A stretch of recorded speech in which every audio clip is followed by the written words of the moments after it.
Xiaomi has launched its new affordable Android tablet in India in the form of the Redmi Pad. The new Redmi Pad aims to strike the right balance by offering a large screen along with a capable performance unit. Xiaomi claims that the Redmi Pad is the right choice for budget Android tablet buyers in India. Is that really the case though? We help you find out.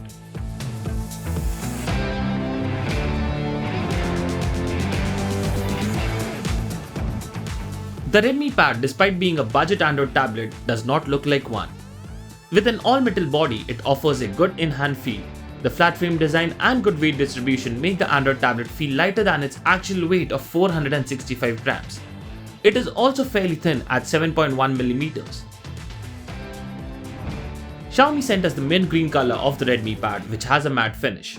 If you want something more classic looking or versatile, there are the moonlight silver and graphite grey color options. The Redmi Pad is being offered with up to 128GB of internal storage, and if you want more, there is support for storage expansion of up to 1TB. At the top of the right edge of the frame are the volume buttons, whereas the tiny power button is at the corner of the top edge. You also get 4 speaker grills, 2 at the top and 2 at the bottom. The Redmi Pad does not get a 3.5mm headphone jack, which might be a bummer for some.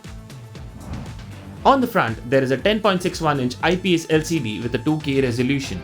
Compared to the competition, the Redmi Pad has a slight edge with its 90Hz refresh rate display and support for up to a billion colors.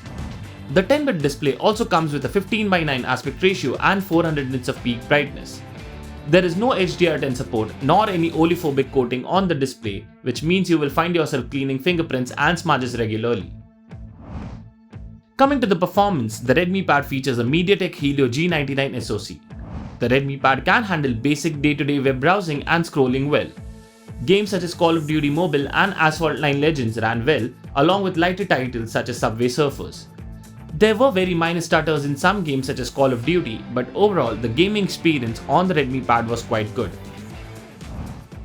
The 8000 mAh battery can last a full day without requiring you to charge it.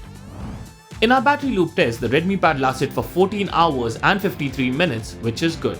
If you consume video content and scroll through your social media feed for a couple of hours a day, the Redmi Pad would be needed to recharge every third or fourth day. Although the tablet supports only 18W fast charging, Xiaomi has bundled a 22.5W charging adapter in the box. On the software side of things, the Redmi Pad runs on the Android 12 based MIUI 13 skin. The software experience on the Redmi Pad is quite clean and smooth. There was no sign of any stutter or software bugs across the user interface. MIUI 13 for Pad comes with close to no bloatware, which is very rare to see in Xiaomi products. What is common to see is the number of features that MIUI adds on top of Android. These include split screen, floating windows, etc. Xiaomi is promised to offer at least 2 major Android updates and security patches for 3 years for the Redmi Pad. The Redmi Pad has an 8MP rear camera and an 8MP front camera. The rear camera is useful only for scanning documents as the dynamic range is below average and the colors are a bit washed out for anything else. The front camera does a decent job with selfies, and because it is placed on the right bezel, you are always looking directly into the camera during video calls. The Redmi Pad, with all its hardware and software features, is certainly an obvious recommendation for anyone looking to buy an Android tablet under Rs 20,000. With a capable performance unit, a big battery and a large screen, the Redmi Pad is suitable for a majority of use cases including gaming. I would recommend buying the 4GB RAM variant or possibly even the 6GB RAM variant, as you not only get more storage but also the assurance of a smoother user experience. Some of the key MIUI 13 for Pad features such as split screen, floating windows, multi-window, etc. are not available on the 3GB RAM variant, so it makes sense to skip it. So that's our review of the Redmi Pad. Let us know what you think about it in the comments below. Don't forget to hit the bell icon to stay notified and subscribe so you don't miss any of our great content.